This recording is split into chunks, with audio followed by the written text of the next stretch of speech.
बहुत बहुत स्वागत है दोस्तों आपका अपने चैनल घूमते अकेडमी में। ठीक है, जैसे कि आप जान रहे हैं कि इस चैनल के माध्यम से हम पढ़ने का तरीका और उसकी स्ट्रेटजी बताते हैं। ठीक है, तो आज हम आपको बताएंगे दोस्तों कि मतलब कि कभी भी नोट्स बनाइए या किसी का भी हो, चाहे पीसीएस का हो, पीएससी का हो, MPPSC, assistant professor, UGC net, किसी का भी हो, जो टीजीटी पीजीटी किसी का भी हो। ठीक है, तो उसमें जो बनाते हैं वो किस तरह के बताते हैं। तो आज हम उदाहरण के तौर पे लेके आए भारत का राष्ट्रपति। ठीक है, भारत के राष्ट्रपति का हम किस तरह बनाए। ठीक है, इस तरह भारत के आप राष्ट्रपति के जब समझ जाएंगे तो उसके राज्य की जो कार्यपालिका होती है वो राज्यपाल के पास होती, संघ की जो होती है तो राष्ट्रपति के पास होती है। ठीक है, तो इसमें से क्या आपका अनुमान लग जाएगा, तो आप भी अच्छा परफॉर्मेंस कर पाएंगे एग्जाम हॉल में। ठीक है, इसमें आपका क्या रहता है कि जो दिमाग होता है दोस्तों वो पूरे तरह से एकाग्र रहता है। ठीक है, किसी भी तरह से कोई कठिनाई नहीं आती है। तो हम शॉर्ट नोट कैसे बनाएं आज इस वीडियो के माध्यम से बताने वाले हैं। ठीक है,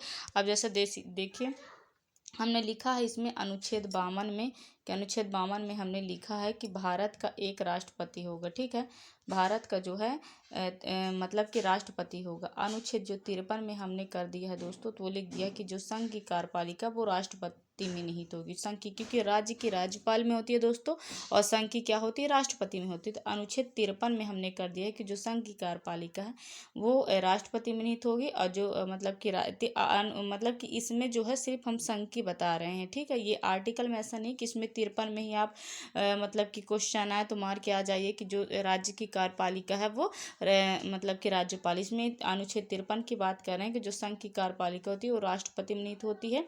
अनुच्छेद 52 में लिखा है कि भारत का जो राष्ट्रपति। ठीक है, इस तरह आप नोट्स बनाएंगे, बहुत शॉर्टकट में बनाएंगे। ठीक है, अनुच्छेद जो 54 है वो कह रहा है कि इसके निर्वाचन प्रक्रिया के बाद, निर्वाचन प्रक्रिया कैसी होती है दोस्तों, 50 प्रस्तावक 50 अनुमोदक के साथ। ठीक है, जिसको निर्वाचन आयोग करती है। ठीक है, और जब 17वें संविधान संशोधन 1992 के अनुसार इसमें बता दें हम आपको, 17वें संविधान संशोधन 1992 में बता दें कि संसद के दोनों सदनों के निर्वाचित सदस्य राज्य विधानसभाओं के निर्वाचित सदस्य इसमें भाग लेते हैं। किसमें, राष्ट्रपति के निर्वाचन में। ठीक है, राष्ट्रपति के निर्वाचन में संसद के दोनों सदनों के निर्वाचित सदस्य राज्य विधानमंडल के निर्वाचित सदस्य होते हैं। ठीक, अब उपराष्ट्रपति के में मनोनीत सदस्य भाग लेते हैं। आप ध्यान रखें, मनोनीत। ठीक है, इसमें मनोनीत सदस्य होते, इसमें मनोनीत सदस्य नहीं होते हैं, ये ध्यान रखिएगा। कभी कभी क्वेश्चन हो जाए, मनोनीत सदस्य किसमें होते हैं, उपराष्ट्रपति के निर्वाचन में। जो राष्ट्रपति के निर्वाचन में होता है तो संसद के दोनों सदनों के निर्वाचित सदस्य होते हैं और राज्य विधानसभाओं के।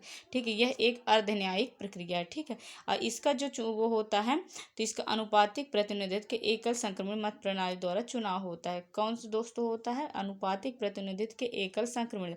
ये लिखा है आर्टिकल जो है 55 में लिखा है। ठीक है, अनुच्छेद जो 56 में लिखा है इसका कार्यकाल लिखा है कि कार्यकाल जो होगा 5 वर्ष का होगा। यहाँ पे हमने इसका त्यागपत्र किसको देगा, उपराष्ट्र। देखिए इतने शॉर्टकट में हमने बहुत बड़ा मतलब कि याद करने का एक तरीका बनाया है। ठीक है, तो त्यागपत्र किसको देगा, उपराष्ट्रपति को। जब जब जब मतलब कि नया जब राष्ट्रपति बनेगा या कि किसी भी कारणवश त्याग पत्र देना चाहे तो मतलब ये अपना जो है उपराष्ट्रपति को त्याग पत्र दे, किसी कारणवश ही मतलब कि त्याग पत्र दिया जाता है तो फिर उसको उपराष्ट्रपति को देगा। जो इसका कार्यकाल पूरा 5 वर्ष तक होता है। नया राष्ट्रपति बनने पर अपनी अवधि पर बना रहता है वो, जब तक एक नया मतलब चुनाव नहीं होता कि नया राष्ट्रपति उसका पद ग्रहण नहीं करता। ठीक है, ये जिसका ये महाभियोग प्रक्रिया होती है, महाभियोग प्रक्रिया दोस्तों होती है 61 में, आर्टिकल 61 में होती है। मैं आपको बता दूं कि महाभियोग प्रक्रिया संसद के दोनों सदनों के 2/3 बहुमत से पास करके राष्ट्रपति को अपने पद से हटा दिया जाता है। यदि क्वेश्चन महाभियोग, एक मैं समझाना चाहूँगी दोस्तों कि महाभियोग एक प्रकार का मतलब कि संविधान का अतिक्रमण।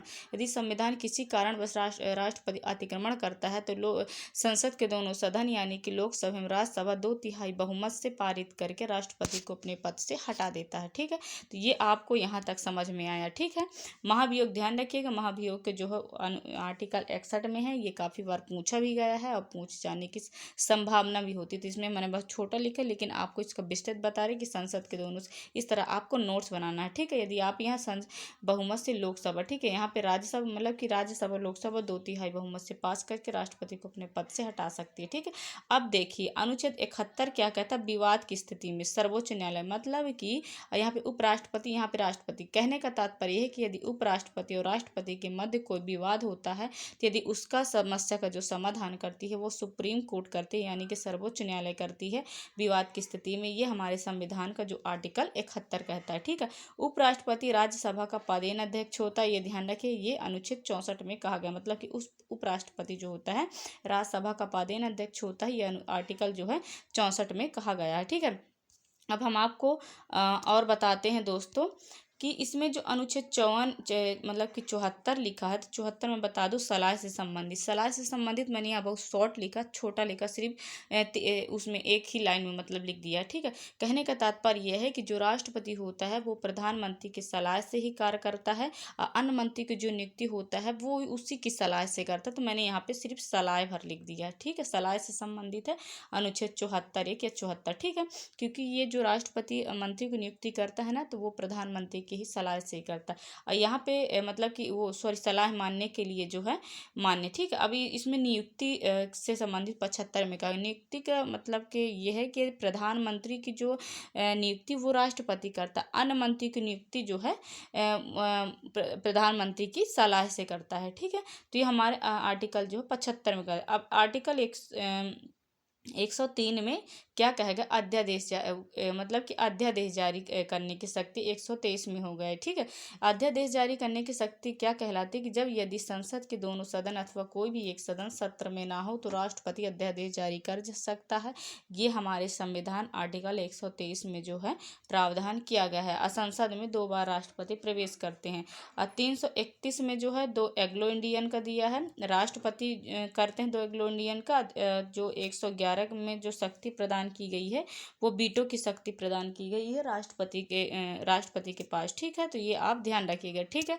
इतना ही आपको बताना है कमेंट बॉक्स के माध्यम से कि इस तरह नोट्स आपको बनाना है। कैसा लगा, यदि अच्छा लगा तो और भी तरीका हम बताएंगे आपको, ठीक है। तो मिलते हैं हम नेक्स्ट वीडियो में।